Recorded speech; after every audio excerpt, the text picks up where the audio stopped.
الحمد لله وكفى وسلام على عباده الذين اصطفى وصلي وسلم وبارك على نبينا المصطفى وعلى آله وصحبه نجوم الهدى وقادته فأما بعد بالسند المتصل منا إلى إمام المحدثين أمير المؤمنين في حديث رسول الله صلى الله عليه وسلم أبي عبد الله محمد بن إسماعيل البخاري رضي الله عنه وأرضاه ونفعنا بعلومه واحشرنا في جملته أنه قال بسم الله الرحمن الرحيم باب كيف تعرض الوحي إلى رسول الله صلى الله عليه وسلم وقول الله عز وجل إنا أوحينا إليك كما أوحينا إلى نوح والنبيين من بعده. صبح چند باتیں ذکر کی تھیں الی رسول اللہ صلی اللہ علیہ وسلم تک.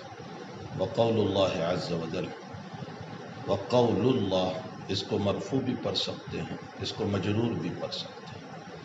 اگر مرفوع پڑھیں گے تو اس صورت میں اس کا مبتدا محذوف ہوگا وفیہ قول اللہ، یعنی یہ جو بات پیش کی گئی اس کی دلیل میں یہ آیت ہے انا اوحینا الیک کما اوحینا الی نوح والنبیین من بعدہ، یا ویدل علیہ قول اللہ، اس بات پر دلالت کرتے ہیں اللہ تعالیٰ کا یہ قول. تو ویدل علیہ قول اللہ فاعل کا مسئلہ، وفیہ قول اللہ مبتدا محذوف کی خبر. یہ تو اس شکل میں، جبکہ آپ اس کو وقول اللہ کرو مرفوع کرو، اور اگر اس کو مجرور کرو تو اس صورت میں اس کا عطف جو ہے وہ باب پر ہوگا، بشرطے کہ باب کو مضاف آپ کرو. جیسے میں نے آپ کو شروع میں بتایا تھا کہ اس کو بابن بھی پڑھ سکتے ہیں، اس کو بابو مضاف بھی پڑھ سکتے ہیں. جب اس کو مضاف پڑھیں گے تو کیف کان بدء الوحی، یہ اس کی خبر ہو گئی، اس کا مضاف الیہ ہو گیا. تو اسی پر جب عطف کریں گے تو وقول اللہ، یہ بھی کیف کان بدء الوحی کے اوپر عطف کر کے اس کو بھی مجرور پڑھ لیں گے تو باب مضاف کی تحت یہ آ جائے گا. یہ جہاں جہاں اس طرح آئے گی آیت ہے وہاں پر اسی طرح کی تقریریں ہوگی کہ یا تو یہ مرفوع ہوگی یا پھر اس کو مجرور پڑھا جائے گا. وقول اللہ عز وجل، امام بخاری رضی اللہ تعالیٰ عنہ نے اللہ کے ساتھ عز وجل کا لفظ بڑھایا. میں صبح آپ کو ذکر کر چکا ہوں کہ نبی اکرم صلی اللہ تعالیٰ علیہ وسلم کا اس میں گرامی جب بھی آئے تو اس شکل میں ہمیں آپ کے ساتھ صلی اللہ علیہ وسلم بولنا ہے. اور اگر کتاب میں کسی نے نہیں لکھا تو ہم وہاں بول لیں گے، یا کتاب میں تو اب لکھ نہیں پائیں گے لیکن ہم وہاں بول لیں گے اگرچہ صاحب کتاب نے نہیں لکھا ہے. اور یہی ادب ہے، اور یہ کوئی اضافہ علی کتاب الغیر نہیں ہوگا، اس لیے کہ یہ تو شرعی مسئلہ ہے کہ آپ نبی اکرم صلی اللہ علیہ وسلم کے اس میں گرامی کے اوپر صلی اللہ علیہ وسلم بولو. میں نے ابھی 2 دن قبل بیان میں ایک بات کہی تھی کہ جب بچہ پیدا ہوتا ہے تو انسان مختلف لوگوں سے دعا کرواتا ہے.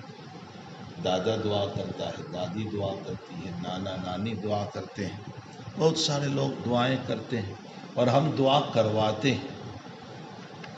کبھی دادا سے، دادی سے، پھوپھی سے، خالہ سے، نہ معلوم کتنے لوگوں سے دعا کرواتے ہیں. اور اگر کسی کو بچہ نہیں ہوتا تو اس کے لیے بھی کبھی دادا دادی نانا نانی ہر ایک سے دعا کی درخواست کرتے ہیں. تو نبی اکرم صلی اللہ علیہ وسلم کی ذات گرامی وہ ہیں جس کے لیے دعا کرنے والے سیدنا ابراہیم علیہ السلام ہیں. جب آپ نے کعبۃ اللہ کو تعمیر فرمایا تو دعا فرمائی جس کو قرآن کریم نے نقل فرمایا، ربنا وابعث فیہم رسولا من انفسہم یتلو علیہم آیاتہ ویعلمہم الکتاب والحکمہ، جس کے لیے ابراہیم علیہ السلام نے دعا فرمائی. اور ظاہر سی بات ہے کہ آنے والی شخصیت کو ایسی ویسی نہیں ہوگی کہ اتنا بڑا خلیل اس کے لیے دعا کر رہا ہے. اور پھر دوسری بات یہ ہے کہ جب کوئی جلسہ یا سیمینار ہوتا ہے وہاں عام علماء تقریر کرتے ہیں، آخری تقریر صدر مجلس کی ہوتی ہے، جو مجلس کا صدر ہوتا ہے اس کی تقریر آخری ہوتی ہے. اور اس کی تقریر پر پھر بعد میں کسی کی تقریر نہیں، صدر مجلس پر اختتام، اس کے بعد پھر کسی کا بیان نہیں ہوگا۔ تو صدر مجلس کی آمد سے قبل جو آدمی ہوتا ہے وہ اس کی توقیر بیان کرتا ہے، اس کا مقام بیان کرتا ہے کہ بھئی یہ صدر مجلس کون ہے، جن کی ابھی ہم بات سنیں گے وغیرہ وغیرہ۔ تو حضرات انبیاء کرام علیہ السلام دنیا میں آتے گئے، گویا کہ ہر ایک اپنی اپنی امت کو باتیں بیان کرتا گیا۔ صدر کائنات نبی اکرم صلی اللہ علیہ وسلم جو صدر کائنات، آپ کی آمد کا جب مسئلہ ہوا تو آپ کی آمد سے پہلے عیسیٰ علیہ السلام نے تعارف فرمایا من بعد اسمہ احمد، اب جو نبی آئے گا اس کا نام احمد ہوگا، اور احمد کا معنی بہت تعریف کرنے والا۔ یہ تعارف کروا رہے عیسیٰ علیہ السلام صدر کائنات کے آنے سے پہلے، اور صدر مجلس کی تقریر کے بعد کوئی تقریر نہیں، صدر کائنات کی نبوت کے بعد کوئی نبوت نہیں، مسئلہ ختم ہو گیا آپ کے اوپر سلسلے نبوت کا۔ جو اتنا بڑا نبی ہو تو اگر کسی نے اپنی کتاب میں نہیں بھی لکھا تو بھی ہم وہاں پڑھیں گے، یہ اضافہ علی الکتاب نہیں ہے، تو ایک شرعی مسئلہ ہے۔ اسی طرح اللہ جل شانہ کا نام نامی، اس میں گرامی جہاں ہے تو کوئی نہ کوئی تعظیمی و تکریمی کلمہ بولا جائے، صرف اللہ نہیں، اللہ جل جلالہ، اللہ عز و جل، اللہ تبارک و تعالی وغیرہ۔ امام بخاری نے اسی پر عمل کیا، وقول اللہ عز و جل انا اوحینا الیک کما اوحینا الی نوح والنبیین من بعدہ، ہم نے آپ کی طرف پیغمبر وحی بھیجی جیسا کہ آپ سے پہلے نوح علیہ السلام اور ان کے بعد کے انبیاء پر وحی بھیجی۔ امام بخاری رحمۃ اللہ علیہ نے اس آیت کو جو پیش کیا ہے اس کی وجہ کیا ہے، کس بنیاد پر اس آیت کو پیش کیا؟ اس کو سمجھنے سے پہلے ہمیں وجہ تشبیہ سمجھنا پڑے گا۔ اگر وجہ تشبیہ سمجھ میں آ جاتی ہے تو خود بخود تقریر بات کے ساتھ ظاہر و باہر ہو جائے گی۔ یعنی اللہ تعالیٰ تشبیہ دے رہا ہے نبی اکرم صلی اللہ تعالیٰ علیہ وسلم کی وحی کو آپ سے پہلے انبیاء کی وحی کے ساتھ، یہی تو تشبیہ ہے۔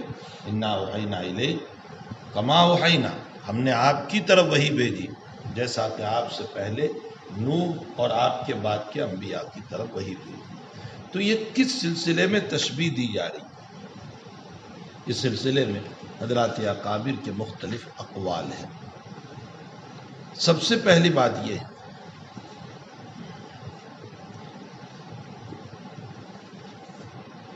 بعض اکابر کی رائے اس سلسلے میں یہ ہے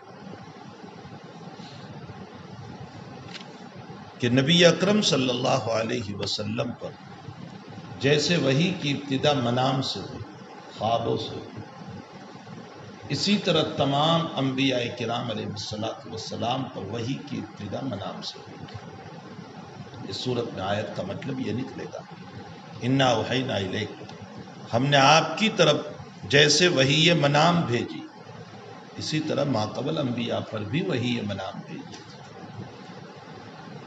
اور اس پر دلیل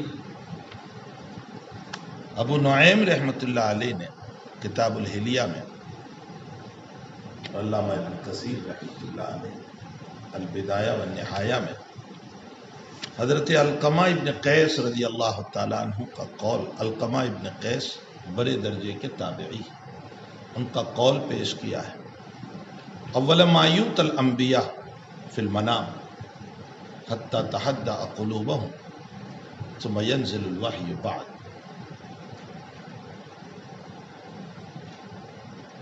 اول ما یؤتی الانبیاء، سب سے پہلے انبیاء کو جو وحی دی جاتی ہے فی المنام، وہ خواب میں دی جاتی ہے، حتی تحدى قلوبهم، یہاں تک کہ ان کے دل تیار ہو جائیں، مضبوط ہو جائیں وحی کی قبولیت کے لیے۔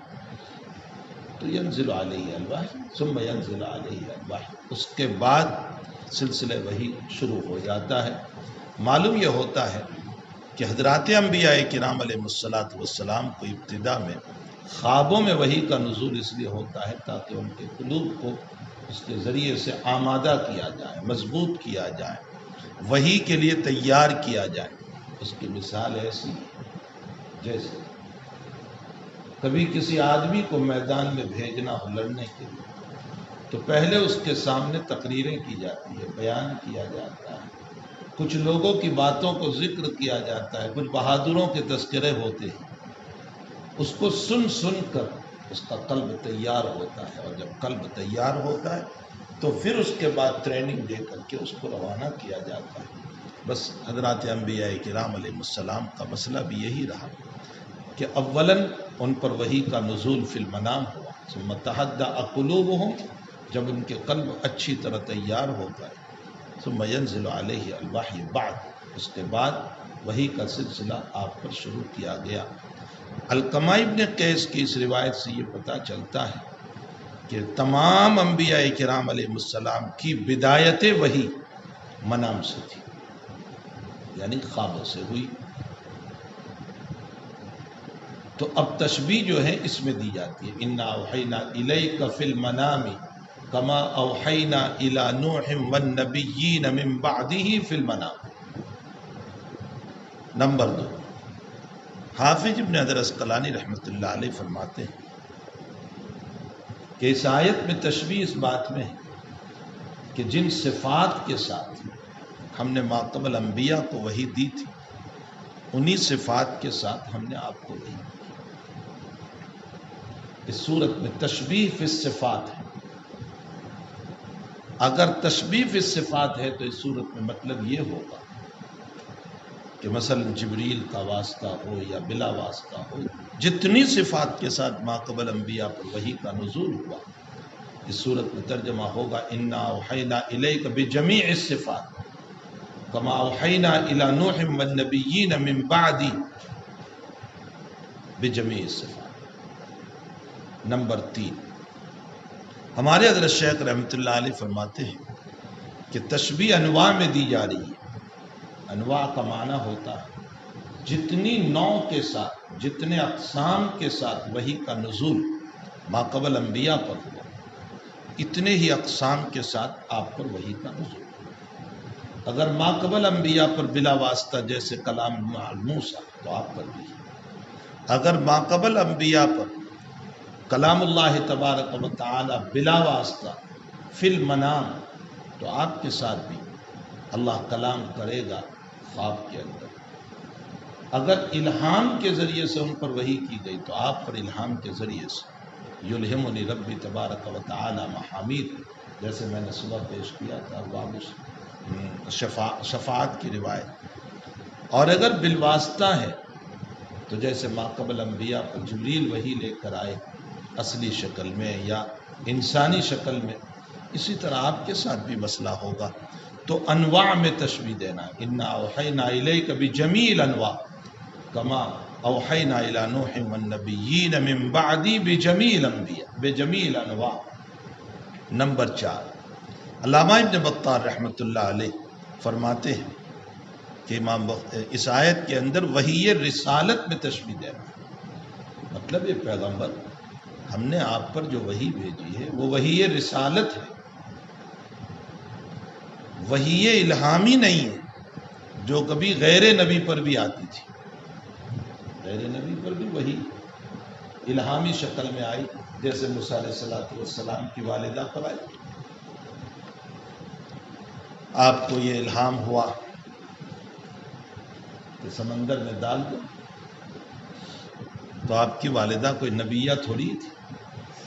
اولاً تو جمہور کا مسلک ہے کہ عورت نبیہ نہیں ہو سکتی، سوائے علامہ ابن حزم ظاہری رحمۃ اللہ علیہ کا قول کہ عورت نبیہ ہو سکتی، ورنہ جمہور کا قول یہی ہے کہ عورت نبیہ نہیں ہو سکتی۔ تو موسیٰ علیہ السلام کی والدہ نبیہ نہیں تھی، لیکن آپ کے قلب پر اللہ کا الہام ہوا کہ موسیٰ کو سمندر میں ڈالنا۔ کیا آیت ہے وہ؟ ہاں، وَأَوْحَيْنَا إِلَىٰ أُمِّ مُوسَىٰ أَنْ أَرْضِعِهِ فَإِذَا خِفْتِ عَلَيْهِ فَأَلْقِيهِ فِي الْيَمِّ وَلَا تَخَافِي وَلَا تَحْزَنِي إِنَّا رَادُّوهُ إِلَيْكِ۔ یہاں وَأَوْحَيْنَا سے وحی رسالت مراد نہیں ہے، وہ وہی مراد ہے جو غیر انبیاء پر بھی آتی ہے، بلکہ شہد مکھی کے اوپر بھی وہی کا لفظ استعمال ہوا، وَأَوْحَى رَبُّكَ إِلَى النَّحْلِ أَنِ اتَّخِذِي مِنَ الْجِبَالِ بُيُوتًا، تیرے رب نے وحی کی شہد مکھی کے اوپر کہ وہ پہاڑوں میں اپنے چھتے بنائے، تو بلا شہد مکھی کوئی نبی ہو گئے؟ معلوم یہ ہوتا ہے کہ الہامی شکل جو ہے وہ غیر نبیوں کے ساتھ بھی ہے، بلکہ الہامی شکل تو اولیاء کے ساتھ بھی ہے، اولیاء کے قلوب پر بھی الہام ہوتا ہے۔ تو اللہ تعالیٰ اس آیت میں نبی اکرم صلی اللہ علیہ وسلم کو یہ بتانا چاہتے ہیں کہ پیغمبر اوحینا الیک وحی الرسالت لا وحی الالہام کان علی غیر الانبیاء، جیسے ہم نے نوح اور نوح کے بعد کے نبیوں پر وحی رسالت بھیجی ہے، اسی طرح ہم نے آپ پر بھی وحی رسالت بھیجی ہے، آپ ہمارے رسول ہیں۔ اور اس کی وجہ یہ ہے کہ اصل میں وحی کا لفظ جب مطلق بولا جاتا ہے تو مختلف معنی میں استعمال ہو جاتا ہے، تو کہیں کو یہ نہ سمجھ لیں کہ ذات اقدس صلی اللہ تعالی علیہ وسلم پر نبوت کا مسئلہ نہ ہو، بلکہ غیر نبوت کا مسئلہ ہو، اس لیے کہ اشکال کرنے والوں کی کمی کہاں ہے، جو اس طرح کے شوشے نکال کر غلط تقریریں کرتے رہتے ہیں۔ کل کو کوئی اس بات کو نہ کہہ دے کہ جیسے شہد مکھی پر وحی ہوئی تھی، جیسے موسیٰ کی ماں پر وحی ہوئی تھی، اسی طرح محمد پر بھی وحی ہوگی، اس سے محمد کا نبی ہونا کہاں لازم آتا ہے؟ اللہ نے اِلَى نُوحٍ وَالنَّبِيِّينَ مِن بَعْدِهِ کہہ کر بتا دیا کہ آپ ہی بتاؤ نوح اور نوح کے بعد جتنے انبیاء گزرے ان پر کون سی وحی آئی؟ وحی رسالت تھی، تو محمد رسول اللہ صلی اللہ علیہ وسلم پر بھی وحی رسالت ہے۔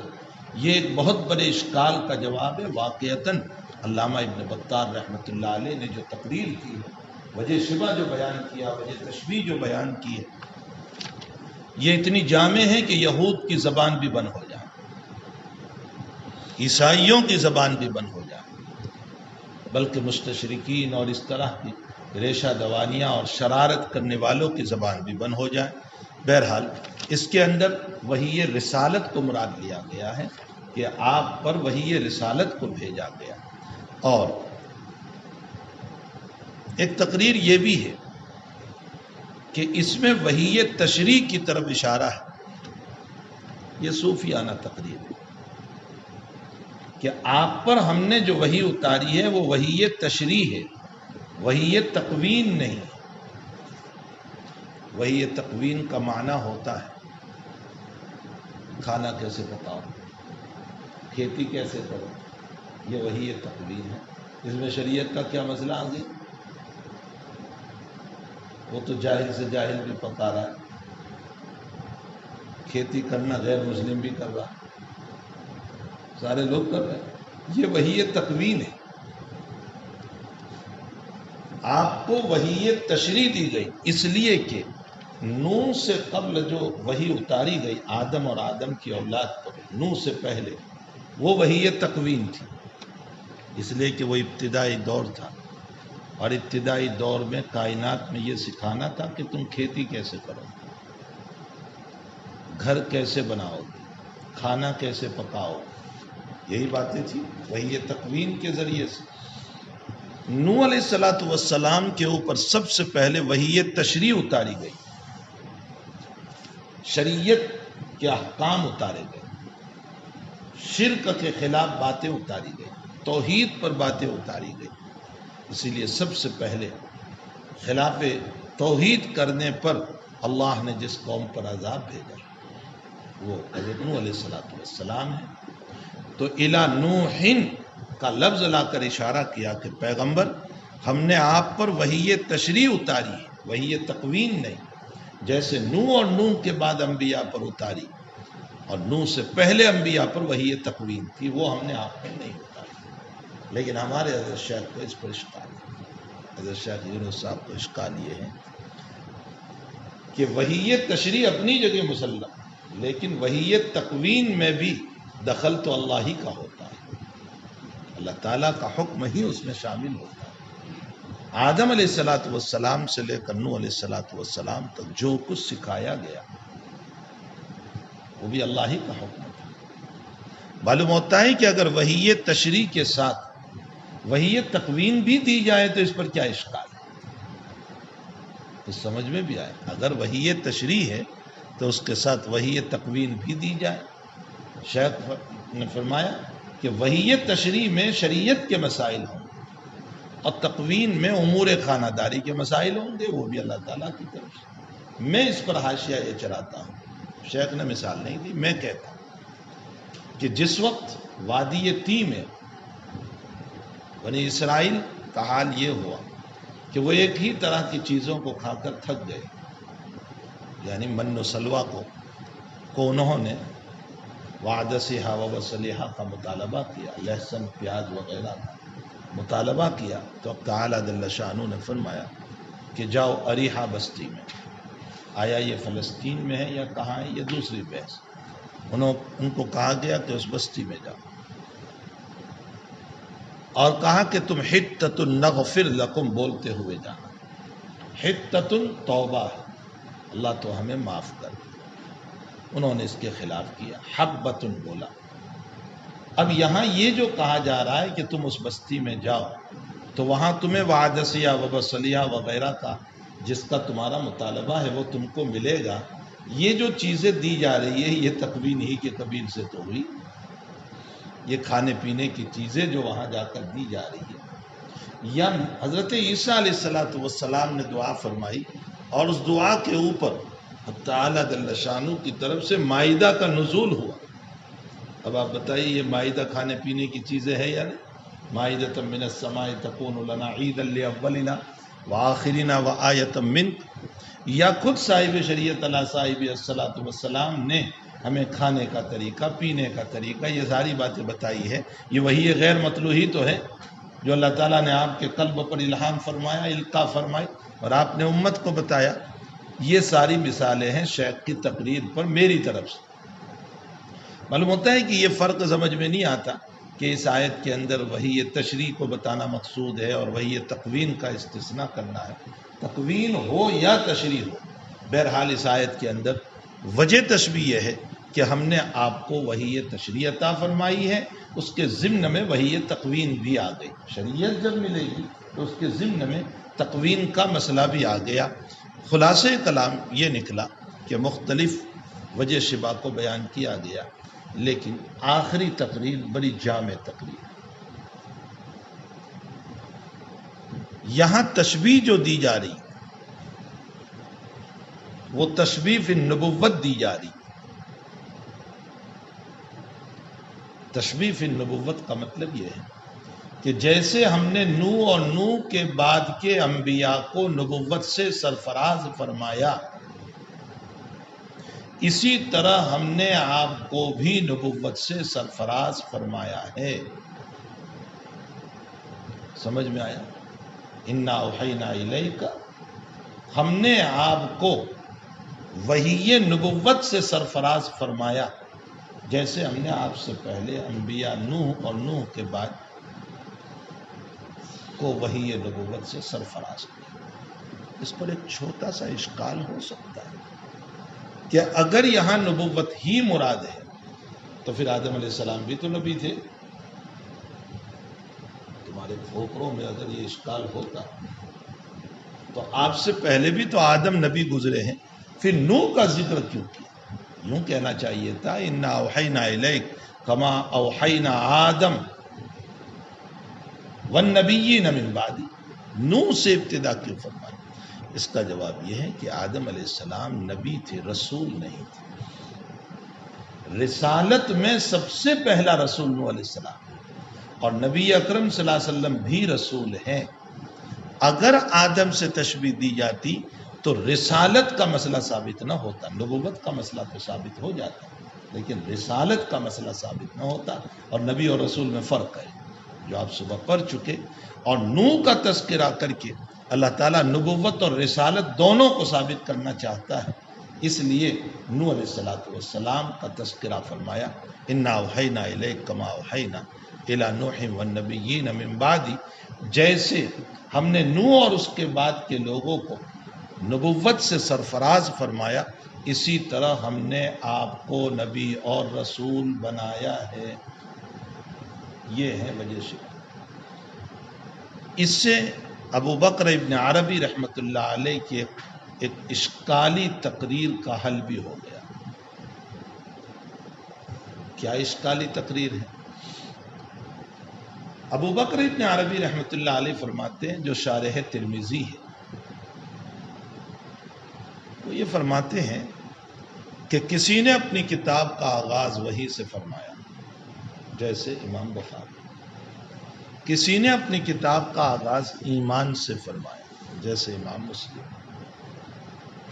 کسی نے اپنی کتاب کا آغاز مسائل استنجا سے فرمایا، جیسے امام ابو داؤد رحمۃ اللہ. کسی نے اپنی کتاب کا آغاز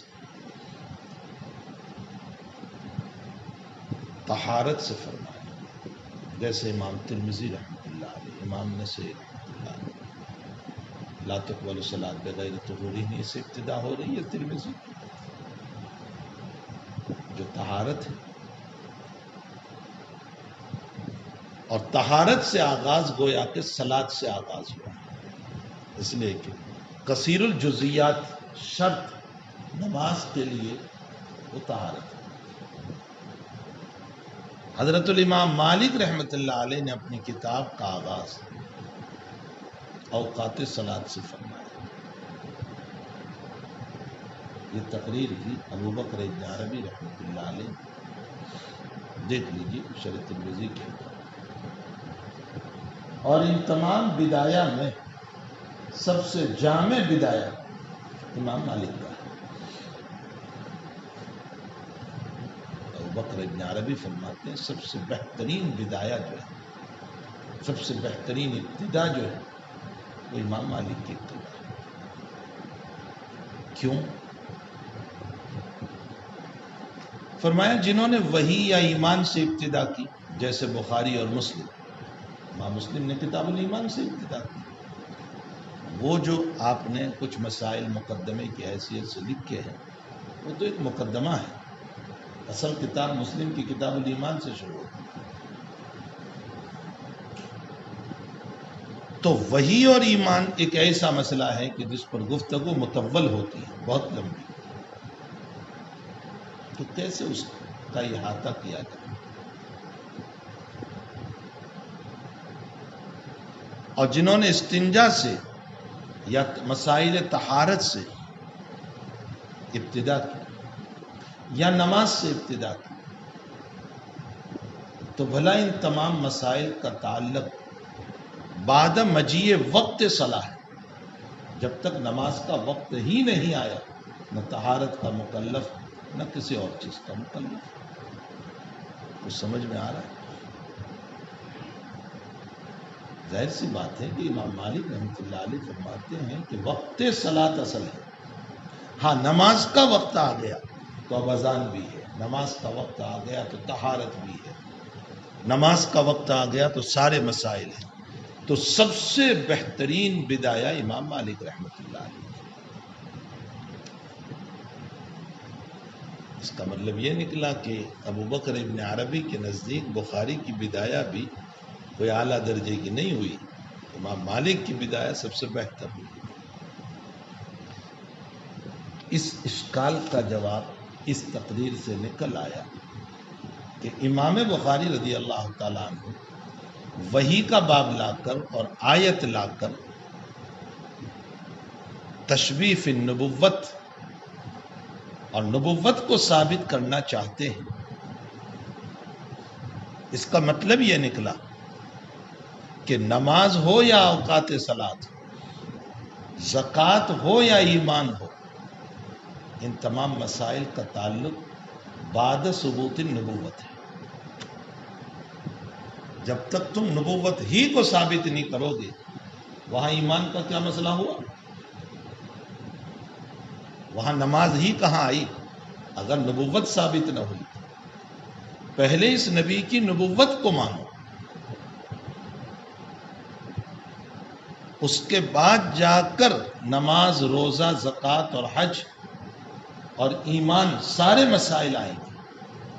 معلوم یہ ہوتا ہے کہ سب سے بہترین بدایہ جو ہے امام بخاری رضی اللہ عنہ، اور یہی راجح ہے کہ پہلے نبوت تو ثابت کرو، نبوت ثابت ہو جائے گی تو سارے مسائل ثابت ہوں گے، اگر نبوت ہی ثابت نہیں ہوگی تو پھر نہ نماز کا مسئلہ ہوگا نہ ایمان کا مسئلہ ہوگا۔ ایک کتاب بیچ میں کسی نے مجھ کو دی تھی، مجھے اس وقت مستحضر نہیں ہے وہ کتاب، لیکن میں انشاءاللہ کل تک میں تلاش کر لوں گا اس کتاب کو۔ اس میں ایک عجیب و غریب گفتگو تھی اور مجھے وہی پیج کھول کر کے پڑھنے کو دیا گیا تھا کہ آپ ذرا اس کو دیکھیں۔ اس میں لکھا تھا کہ مولانا ادریس صاحب کاندلوی رحمۃ اللہ علیہ کے پاس افغان کے کوئی صاحب، کوئی بڑے عالم تشریف لے گئے، وہ بھی بڑے عالم تھے، اور بدایہ کتب پر گفتگو ہوئی، تو انہوں نے یوں کہا کہ امام مسلم کی بدایہ امام بخاری کی بدایہ کے مقابلے میں بہتر ہے۔ سمجھ میں آیا؟ اس لیے کہ امام مسلم نے ایمان سے ابتدا فرمائی اور امام بخاری نے وحی سے ابتدا فرمایا علی اعتبار بالخواتم، اعتبار خاتمے کا ہے۔ ظاہر سی بات ہے کہ ایمان بندے سے چلتا ہے، آمنتو، اور خاتمہ اللہ پر ہو، اور وہی اللہ سے چلتی ہے اور خاتمہ بندے پر ہو، اور اللہ خالق ہے، رب ہے، بندہ مخلوق ہے، تو خاتمے کے اعتبار سے اللہ چونکہ بہت اعلیٰ و اجل ہے، اس لیے نہایہ جہاں ہوگا وہی افضل ہوگا، اس لیے ایمان افضل ہے وحی کے مقابلے۔ یہ انہوں نے دلیل پیش کی۔ مولانا ادریس صاحب رحمۃ اللہ علیہ اس پر فرماتے ہیں کہ وہاں اس کتاب میں لکھا ہوا ہے کہ مولانا جھوم اٹھے اس بات کے اوپر، اور کہا کہ واقعتاً آپ کی بات بہت معقول ہے کہ خاتمے کا اعتبار ہے اور ایمان کا خاتمہ اللہ ہے اور وحی کا خاتمہ بندہ ہے، یعنی وحی کا معنی ہوتا ہے کلام اللہ سے چلا بندے پر آیا، اور ایمان کا مطلب اللہ بندے سے چلا اور اللہ پر گیا، جس کا خاتمہ بہتر، جس کا خاتمہ جس پر ہو رہا ہے اس ذات کی افضلیت کی بنیاد پر وہ بدایہ بھی افضل ہو۔ یہ مجھے کسی نے کتاب لا کر کے دی تھی اور کہا کہ یہ دیکھ لیا جائے۔ میں نے کہا یہ کتاب میرے پاس چھوڑ جائے، میں نے اس کو اپنے پاس رکھا، کچھ باتیں پڑھی اس میں، میرے ذہن میں یہ بات آئی کہ امام بخاری رضی اللہ تعالیٰ عنہ کی بدایہ ہی مسلم سے افضل ہے، نہ کہ امام مسلم کی بدایہ۔ ایمان کے مقابلے میں وحی سے ابتدا یہی بہتر، اس لیے کہ یقیناً ایمان میں بندے سے ایمان چل کر اللہ پر جاتا ہے، لیکن بندے کی طرف سے چلانے کے لیے پہلے یہ تو ثابت کرو کہ اللہ نے تم کو ایمان لانے کا حکم دیا ہے۔ جب تک تم نبوت کو نہیں مانو گے وہاں تک ایمان کا مسئلہ ہی پیدا نہیں ہوتا۔ بعد نبوت ایمان کا مسئلہ آیا کرتا ہے، تو پھر بدایہ بالایمان، یہ بدایہ بالوحی کے مقابلے میں افضل کیسے ہو سکتا ہے؟ اس لیے حقیقت یہ ہے کہ امام بخاری رضی اللہ تعالیٰ عنہ کی بدایہ بالوحی انتہائی جامع ہے۔ آپ نے آیت کو پیش کر کے تشبیہ فی النبوت بیان فرمائی اور نبی اکرم صلی اللہ علیہ وسلم کی نبوت کو ثابت فرمایا اور اشارہ فرمایا اس بات کی طرف ہم نے آپ کو نبی بنایا ہے جیسا کہ آپ سے پہلے نوح علیہ السلام اور ان کے بعد کے انبیاء کو نبوت و رسالت سے سرفراز فرمایا تھا۔ تو یہ وجہ اور شبہ فی النبوت ہے۔ امام بخاری رضی اللہ تعالیٰ عنہ نے اس آیت کو جو ذکر کیا اس کی یہ وجوہات ہیں۔ واللہ سبحانہ وتعالی عالم۔ اس کے بعد سمجھو، امام بخاری رضی اللہ تعالیٰ عنہ نے بدء الوحی سے کتاب کا آغاز فرمایا۔ یہ پہلا باب ہے جو بدء الوحی کا ہے۔ بدء الوحی سے ابتدا کیوں فرمائی؟ علامہ سندھی رحمۃ اللہ علیہ تو فرماتے ہیں کہ قابل اعتماد و قابل اتباع ذات اقدس صلی اللہ علیہ وسلم ہے۔ تو ذات اقدس صلی اللہ علیہ وسلم قابل اتباع کیسے بنے؟ فرمایا بحیثیت نبوت بنے۔ اگر نبوت نہ ہو تو کیسے ہم آپ کی اتباع کریں گے؟ تو آپ صلی اللہ علیہ وسلم قابل اعتماد و قابل اتباع ہے، اور آپ قابل اتباع و قابل اعتماد بنے ہیں نبوت کی حیثیت سے۔ تو اب آپ کی نبوت کو ثابت کرو، اس کے لیے امام بخاری رضی اللہ تعالیٰ عنہ نے بدء الوحی کا باب قائم فرمایا۔ نمبر 2، حضرت شیخ رحمۃ اللہ علیہ مولانا محمد زکریہ صاحب رحمۃ اللہ علیہ فرماتے ہیں کہ اصل میں وحی قطعی الدلالت ہے، ظنی الدلالت نہیں ہے۔ اور جو چیز قطعی الدلالت ہوتی ہے اس کو پہلے ثابت کیا گیا، اس لیے امام رضی اللہ تعالیٰ عنہ نے بدء الوحی سے آغاز فرمایا۔ نمبر 3، علامہ سراج الدین بلقینی رحمۃ اللہ علیہ، اور اسی بات کو بعد میں حضرت شیخ الہند رحمۃ اللہ علیہ نے اپنی کتاب الابواب والتراجم، جو چھوٹا سا رسالہ ہے حضرت کا، لیکن بہت جامع معنی رسالہ ہے، اس رسالے کو دیکھ لینا چاہیے۔ آپ کے کتب خانے میں وہ کہیں موجود ہوگا۔ میں جب وہ رسالہ چھپا تھا تو بہت سارے نسخے لے آیا تھا، قریباً 25-30، اس بہانے کہ کم سے کم طلبہ اس کو دیکھیں، لیکن اساتذہ ہی کا ذوق نہیں ہے تو طلبہ کیا دیکھیں؟ آج کل تو پڑھنے پڑھانے کا ذوق ہی نہیں رہا، تو کتاب بینی کا ذوق ہی نہیں ہے کہ کتابوں کا مطالعہ کریں۔ بہرحال علامہ سراج الدین بلقینی، سراج الدین بلقینی کون ہیں؟ حافظ صاحب کے استاد ہیں، سمجھ میں بھی آیا، حافظ ابن حجر کے۔ اسی لیے حافظ صاحب رحمۃ اللہ علیہ ان کے اقوال کو بعض جگہوں پر بہت ادب کے ساتھ پیش کرتے ہیں۔ وقال شیخی و استاذی سراج الدین بلقینی رحمۃ اللہ علیہ۔ تو علامہ سراج الدین بلقینی رحمۃ اللہ علیہ، حضرت شیخ الہند رحمۃ اللہ علیہ فرماتے ہیں کہ تمام امور دینیہ، چاہے وہ اصول ہو یا فروع، اصول کا معنی آپ جانتے ہیں، اصول قواعد یا فروع جزیات،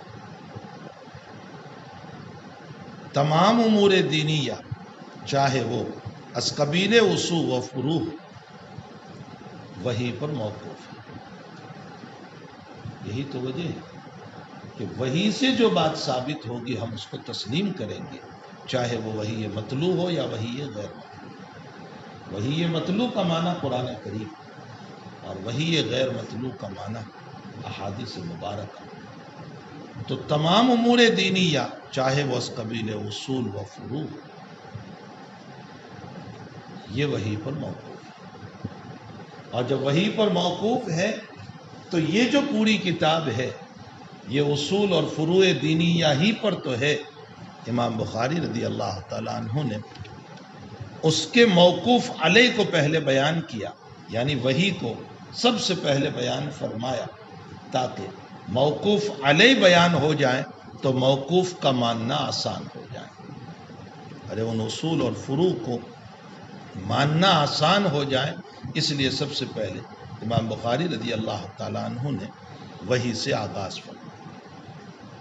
امام بخاری رحمۃ اللہ علیہ کی اس ترجمے سے غرض کیا ہے؟ وحی سے شروع تو فرمائے، یہ وجوہات کی بنیاد، آپ کی غرض کیا ہے؟ اس باب سے آپ کا مقصد کیا ہے؟ علامہ اسماعیلی رحمۃ اللہ علیہ جو بخاری کے شاگرد ہیں، وہ یہ فرماتے ہیں کہ امام رضی اللہ تعالیٰ عنہ نے اس باب میں دو باتیں ذکر فرمائی: بدایت وحی اور نفس وحی، وحی کی ابتدا اور خود نفس وحی۔ یہ تقریر انہوں نے اس لیے فرمائی ہے کہ اصل میں 6 روایات بخاری نے پیش کی، ان میں سے ایک ہی روایت میں بد الوحی کا تذکرہ ملتا ہے، تیسری روایت، جس میں عائشہ رضی اللہ تعالیٰ عنہ فرماتی ہے کہ آپ غار حرا میں تشریف لے جاتے تھے اور 6 مہینے کے بعد اقرا بسم کا نزول ہو۔ اس کے علاوہ 5 روایتوں میں کہیں بھی بدایت وحی نہیں ہے، نفس وحی ہے۔ کبھی مثل سلسلۃ الجرس کی وحی آتی تھی، کبھی فرشتہ وحی لے کر انسانی شکل میں آتا تھا، وغیرہ وغیرہ۔ تو چونکہ بدایت وحی ایک ہی حدیث شریف ہے، اب صرف بدء الوحی کو مانتے ہیں، ابتدائے وحی کو، وہ تو ایک ہی حدیث سے ثابت ہوگا، باقی 5 حدیثوں کا کیا جواب ہوگا؟ کیسے ثابت کریں؟ اس لیے اسماعیلی رحمۃ اللہ علیہ فرماتے ہیں کہ امام بخاری نے بدء کو بھی ذکر فرمایا اور وحی کو بھی ذکر فرمایا، دو باتیں، بدء الوحی اور وحی۔ تو بدء الوحی ثابت ہو گئی تیسری روایت سے، اور نفس وحی کا ثبوت باقی 5 روایتوں سے ہو گیا۔ اصل بات یہ ہے کہ ان کے نزدیک احادیث مبارکہ سے باب کو ثابت کرنے کا اور کوئی راستہ نہیں تھا، اس لیے انہوں نے یہ تقریر کر دی۔ تو سمجھ میں بھی چونکہ امام بخاری کے نزدیک سب سے بڑی چیز یہ ہے کہ دعویٰ اور دلیل میں انطباق۔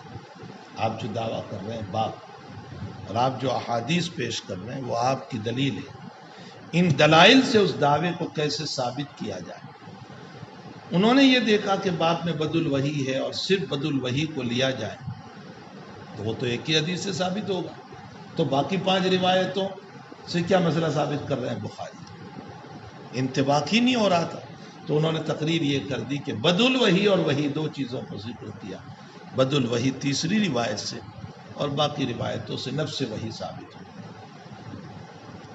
علامہ محمد بن اسماعیل تیمی رحمۃ اللہ علیہ نے ایک اشکال اور کیا، وہ حافظ صاحب نے اس کو نقل کیا ہے۔ فرمائے امام بخاری رضی اللہ تعالیٰ عنہ کیفیت وحی کو ذکر کرنا چاہتے ہیں،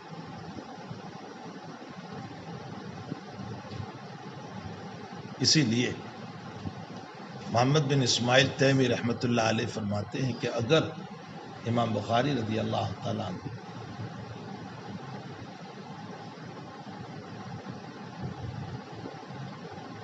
کیف کان بد الوحی کے بجائے، فتح الباری ہے یا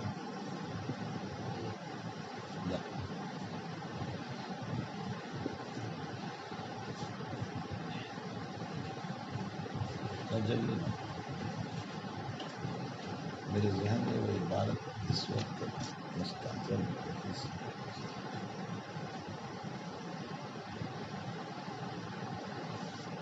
یہ تو وہ مقدمہ جلد اول ہے۔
کیا عبارت ہے بھائی؟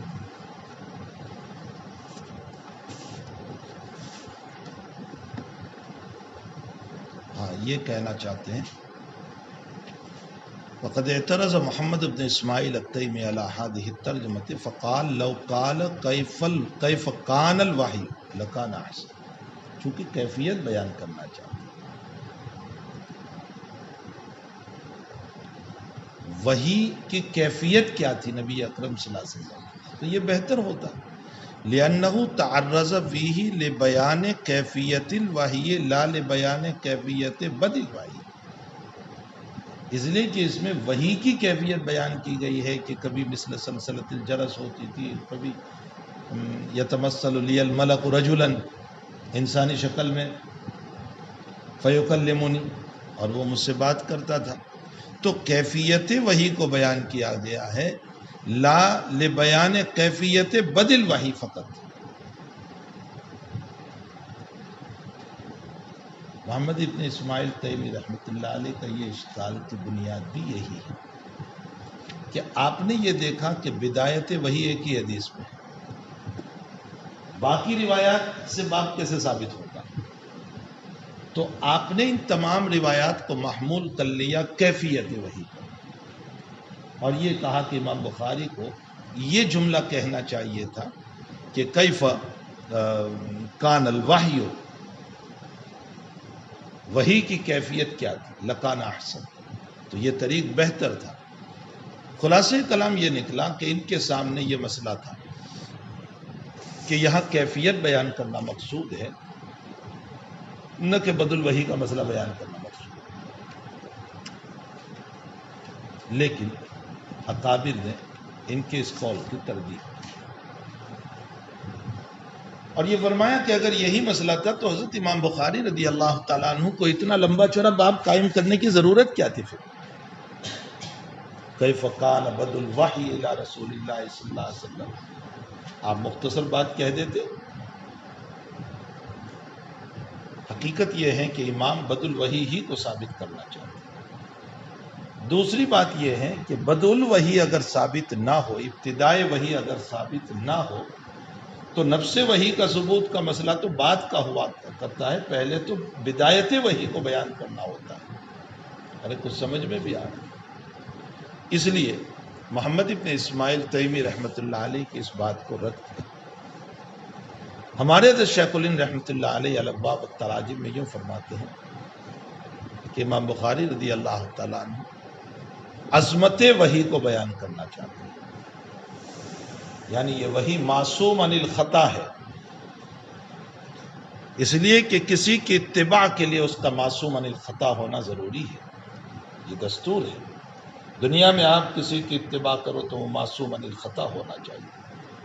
صاحب شریعت علیہ صاحب الصلاۃ والسلام کی ذات گرامی کو اسی بنیاد پر معصوم بنایا گیا، بلکہ جمیع انبیاء کو معصوم بنایا گیا کہ آپ پر نازل ہونے والی وحی بھی معصوم عن الخطا ہے، تو وحی بھی معصوم عن الخطا، ان کی ذات بھی معصوم عن الخطا، اور جو معصوم عن الخطا ہوتا ہے وہ صاحب عظمت ہوا کرتا ہے،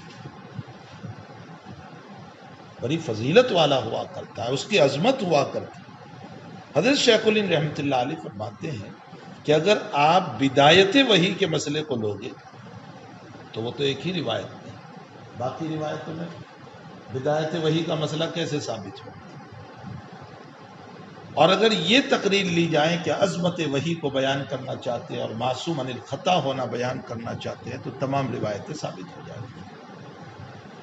اب کیسے ثابت ہوگی؟ وہ تو ہر روایت پر ہم پڑھتے چلیں گے، جہاں جہاں روایت آئے گی اسی پر تقریر ہوگی عظمت وحی کی اور معصوم عن الخطا ہونے کی۔ لیکن حضرت شیخ الہند کی بات پر ایک ذرا سا اشکال رہتا ہے کہ اگر بخاری عظمت وحی کو بیان کرنا چاہتے تھے تو آپ کو یوں کہنا چاہیے تھا باب فی عظمت الوحی، آپ نے بدء الوحی کا لفظ کیوں بنایا؟ اس کا مطلب تو یہ نکلا کہ آپ بدء الوحی ہی کا اشارہ کرنا چاہتے ہیں۔ حضرت شیخ الہند کی طرف سے اس کا جواب یہ ہے کہ نبی معصوم تھا قبل الوحی، بلکہ نزول وحی کے موقع پر بھی، تو سمجھ میں آیا یہ نہیں کہ وحی کے نزول کے بعد معصوم بنا ہے، وہ قبل الوحی بھی معصوم تھا، عند نزول الوحی بھی معصوم تھا، تو وہ شروع ہی سے معصوم تھا، یہ بد الوحی سے اشارہ فرمایا۔ بہرحال حضرت شیخ الہند رحمۃ اللہ علیہ نے فرمایا کہ عظمت وحی کی طرف اشارہ کرنا ہے، اور اس سے تمام روایتوں کا انطباق ہو جاتا ہے۔ واقعتاً حضرت شیخ الہند رحمۃ اللہ علیہ نے بہت بصیرت والی بات فرمائی ہے، لیکن بہرحال اشکال سے خالی ہے۔ عظمت اپنی جگہ، معصوم عن الخطا ہونا اپنی جگہ، لیکن باب بد الوحی کا کیا جواب ہو سکتا ہے؟ اور یہ جو جواب دیا ہے کہ آپ صلی اللہ علیہ وسلم کو جب پہلی وحی کا نزول ہوا تو آپ اس وقت معصوم عن الخطا تھے، معصوم عن الخطا کا مسئلہ اپنی جگہ ہے، بد الوحی کا لفظ یہ اس سے ہی باقاعدہ ہے۔ حضرت شیخ زکریا رحمۃ اللہ علیہ فرماتے ہیں کہ امام بخاری رضی اللہ تعالیٰ عنہ نے پوری بخاری شریف میں 30 ابواب اصالتاً کیف سے شروع فرمایا، 20 جلد اول میں اور 10 جلد ثانی۔ اصالتاً کا مطلب یہ ہوا کرتا ہے کہ اصلاً شروع ہی باب یہاں سے ہوگا، باقی ضمنی طور پر بیچ میں کیف آیا ہو ایسے تو بہت سارے الفاظ ہیں، اور کیف یہ کیفیت احوال کی طرف اشارہ کرتا ہے، تو یہاں کیف کا لفظ جو بخاری نے ذکر کیا تو امام بخاری رضی اللہ تعالیٰ نے اس باب سے احوال کی کیفیت کی طرف اشارہ فرماتے ہیں، اور ظاہر سی بات ہے کہ نزول وحی کے احوال مختلف ہیں، کبھی مثل سلسلۃ الجرس، کبھی انسانی شکل، کبھی پہلی وحی کے موقع پر آپ کو دبوچا اور دبایا گیا، وغیرہ وغیرہ۔ تو امام رضی اللہ تعالیٰ عنہ اس باب سے کیفیت احوال وحی کی طرف اشارہ کرنا چاہتے ہیں، یہ ہے آپ کے باب کا مقصود۔ حضرت شاہ ولی اللہ صاحب رحمۃ اللہ علیہ فرماتے ہیں کہ یہاں بدء بمعنی بدایت و وصول، پہنچنا، اور امام اس باب سے یہ بتانا چاہتے ہیں کہ یہ جو روایتیں ہیں، احادیث مبارکہ، یہ ہم تک کیسے پہنچی؟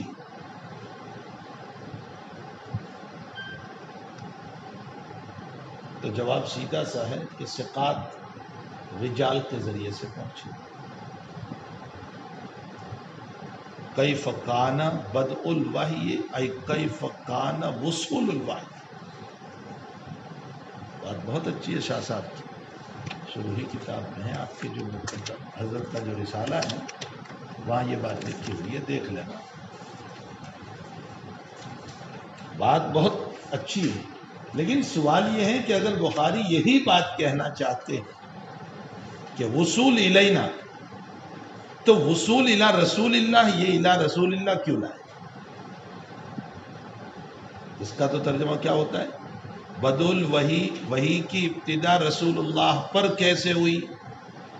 اور ہم یہ تقریر کر رہے ہیں کہ وحی ہم تک کیسے پہنچی، تو الی رسول اللہ کا لفظ کیوں لائے امام بخاری؟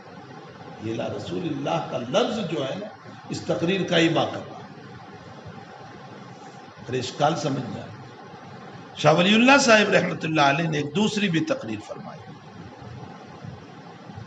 اور شاہ صاحب فرماتے ہیں کہ یہاں امام بخاری نے جو وحی کا لفظ بولا ہے اس سے وحی غیر مطلوع مراد ہے، وحی مطلوع نہیں، یعنی یہ وحی غیر مطلوع جو ہے احادیث مبارکہ وہ مراد ہے، اور بتانا یہ چاہتے ہیں کہ اس وحی کا مبدا کیا ہے۔ وحی غیر یعنی بدء بمعنی مبدا، کیف مبدأ الوحی، وحی کا مبدا کیا ہے؟ تو رسول اللہ صلی اللہ علیہ وسلم اس کا مبدا ہے، وحی غیر مطلوع کا۔ لیکن اس پر دو اشکال ہیں اس تقریر میں۔ پہلا اشکال یہ ہوگا کہ اگر بخاری کو مبدأ وحی غیر مطلوع بتانا ہے تو یہاں تو امام رضی اللہ تعالیٰ عنہ نفس وحی کو ثابت فرماتے ہیں، غیر مطلوع کی قید کہاں سے آ گئی؟ اس لیے کہ احادیث جو پیش کریں گے اس میں نبی جبریل امین جو قرآن لے کر کے آ رہے ہیں، اقرأ باسم ربک الذی لے کر کے آئے، یہ وحی غیر مطلوع کہاں ہے؟ مدثر لے کر کے آئے، وحی غیر مطلوع کہاں ہے؟ تو یہ وحی غیر مطلوع کی قید آئی کہاں سے؟ آپ نے اپنے اعتبار سے مخصوص کر لیا یہاں کہ وحی بمانا وحی غیر مطلوع ہے اور اس کا مبدأ ہے رسول اللہ۔ دوسرا یہ کہ اگر مبدأ مراد لینا ہو تو اس صورت میں کیف مبدأ الوحی، بات ختم ہو گئی، الی رسول اللہ کیوں لائے؟ وحی کا مبدأ رسول اللہ کی طرف، تو رسول اللہ تو خود مبدأ وحی ہے، پھر الی کا حرف کیوں لے آئے؟ کچھ اشکال سمجھ میں آ رہا ہے۔ شاہ ولی اللہ صاحب رحمۃ اللہ علیہ کی اس تقریر پر یہ دونوں اشکال ہوتے ہیں۔ شاہ صاحب نے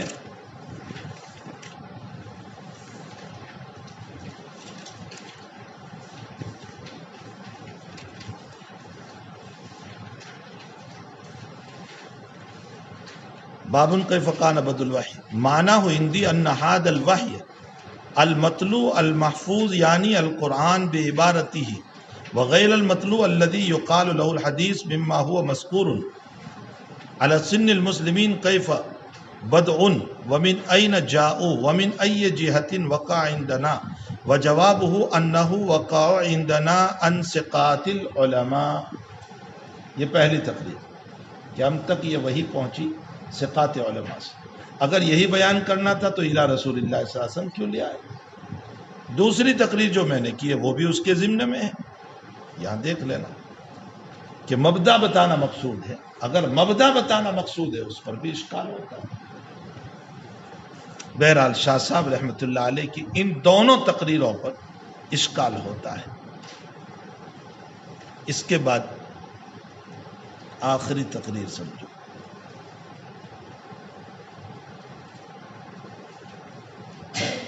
امام بخاری رضی اللہ تعالیٰ عنہ اس باب سے کیفیت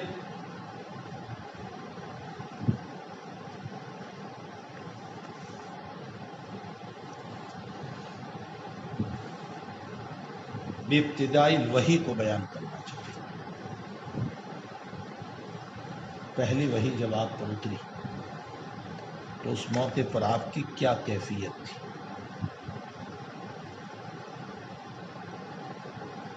باب دیکھ لو، کیف کیا کیفیت تھی؟ کان بدء الوحی ابتدائی وحی، یا بالفاظ دیگر کہہ لو کہ بدایت وحی کی کیا کیفیت تھی؟ الی رسول اللہ صلی اللہ علیہ وسلم، رسول اللہ صلی اللہ علیہ وسلم پر جب پہلی وحی اتری تو اس کی کیفیت کیا تھی؟ غور سے سمجھنا۔ کیفیت دو طرح کی ہوتی ہے، کیفیت زمانی و کیفیت مکانی۔ پھر کیفیت زمانی، یہ کیفیت حالی بھی ہوتی ہے، زمانہ ایک حال بھی ہے۔ پہلے تو یہ مسئلہ سمجھ لیں۔ امام رضی اللہ تعالیٰ عنہ بدء الوحی کی کیفیت بیان کرنا چاہتے ہیں جو رسول اللہ صلی اللہ علیہ وسلم پر نازل ہوئی، اور آپ کی رسالت ایسی ہی ہے جیسے نوح اور نوح کے بعد کی رسالت ہے۔ اب یہ جو بدایت وحی ہوئی اس کی کیفیت زمانی و کیفیت مکانی و کیفیت حالی، یہ تمام بدایت وحی کے موقع پر کیا مسئلہ تھا، اگر اس کو سمجھ لیا جائے تو تمام روایتوں کا انطباق ہو جائے۔ اب سمجھو، پہلی روایت جو آپ پڑھ رہے ہیں انما الاعمال، اچھا وحی کے اندر صرف وحی نہیں، وحی کے متعلقات سب کی کیفیت، بدء الوحی کا معنی صرف وہی نہیں، وہی سے متعلق تبھی تو زمانی اور حالی یہ ساری باتیں آ جائیں گی۔ تو بدل وحی کے موقع پر جب پہلی وحی کا نزول ہوا، جس ذات اقدس پر نازل ہوا، جس کو کہا جاتا ہے موحی الی، محمد الرسول اللہ صلی اللہ علیہ وسلم، اس کی کیفیت اخلاص کا حال یہ تھا کہ اس سے بڑھ کر اخلاص کسی کے پاس نہیں ہو سکتا تھا۔ انما الاعمال بالنیات سے موحی الی کی کیفیت اخلاص کو ثابت کیا۔ بدایت وحی کے موقع پر نبی اکرم صلی اللہ تعالی علیہ وسلم کی اس کیفیت اخلاص کو ثابت کیا۔ دوسری روایت میں مثل سلسلۃ الجرس وَيَتَمَثَّلُ لِيَ الْمَلَكُ رَجُلًا، یہ دو صفت بیان فرمائی، سلسلۃ الجرس یا انسانی شکل میں آنا۔ ان دونوں کا تعلق وحی لانے والے سے، جو وحی کا ایک جز ہے، اور وہ ہے جبریل امین علیہ السلام۔ کبھی وہ انسانی شکل میں آیا اور کبھی اس کی آواز آتی تھی جس سے وحی کو اخذ کیا جاتا تھا۔ یہ وحی کے لانے والے کی صفت اس میں بیان کی گئی جس کا تعلق وحی سے۔ نمبر 3، تیسری روایت میں صراحتاً بدل وحی کا بیان، اقرأ باسم ربک الذی خلق، خلق الانسان من علق۔ اور پھر اس اقرأ باسم بدایت وحی کے ساتھ ساتھ موحی الی کے حالات بھی بیان کیے گئے ہیں کہ یہ آج سے نیک نہیں بنا بعد اقرأ باسم ربک الذی، بلکہ یہ پہلے سے نیک ہیں۔ انک لتصل الرحم وتقصد القلب وتحمل المعدوم وتقری الضیف، یہ موحی الی کی کیفیت اور حالات بیان کیے گئے۔ اس کے بعد چوتھی روایت، جب نبی علیہ السلام کے پاس ابتدا میں جبریل امین آتے تھے تو آپ ساتھ ساتھ پڑھتے تھے تاکہ کوئی لفظ وحی کا رہ نہ جائے۔ اللہ نے آپ کو حکم فرمایا لا تحرک بہ لسانک لتعجل بہ ان علینا جمعہ وقرآنہ، موحی الی کی صفت کو بیان کیا گیا۔ اس کے بعد والی روایت پانچویں، جس کے اندر موحی الی اور وحی کا لانے والا دونوں دور کر رہے ہیں، قرآن کو سنا رہے ہیں، اور اس قرآن کی برکت سے سخاوت کا اضافہ، نبی اکرم صلی اللہ علیہ وسلم کا اجود من ریح المرسلہ، موحی الی کی صفت کو بیان کیا گیا۔ اور اس کے بعد جو آخری روایت ہے، جو حدیث ہرقل کہی جاتی ہے، اس میں ہرقل جو 13 یا 14 سوالات کر رہا ہے ابو سفیان سے، اس میں صاحب شریعت کے اخلاق کھل کر کے آ رہے اور بہت کھل کر کے آ رہے۔ یہ موحی الی کے احوال ہے۔ معلوم یہ ہوتا ہے کہ امام بخاری رضی اللہ تعالیٰ عنہ اس باب سے بدایت وحی کی کیفیت، اس میں صرف وحی کی کیفیت نہیں، وحی کے لانے والے کی کیفیت اور وحی کے اٹھانے والے کی کیفیت ابتدائی وحی کے موقع پر کیا تھی، اس کو بیان کرنا چاہ رہے ہیں۔ اگر یہ تقریر لے لی جائے تو ساری روایتوں کا انطباق ہو جاتا ہے۔ صرف بدل وحی نہیں، بدل وحی کے موقع پر لانے والے کی کیفیت اور موحی الی کی کیفیت، ان دونوں کو بھی، اس لیے کہ وحی تام تب ہو سکتی ہے جبکہ موحی الی کا بیان، ورنہ تو وحی تام ہی نہیں ہوگی۔ کس پر وحی اتری، لانے والا کون ہے؟ ان تمام کے مجموعے کو ملا کر کے وحی کا مسئلہ تام ہوگا۔ تو ان تمام کے مجموعے کو امام بخاری رضی اللہ تعالیٰ عنہ نے کتاب الوحی میں ثابت فرمایا۔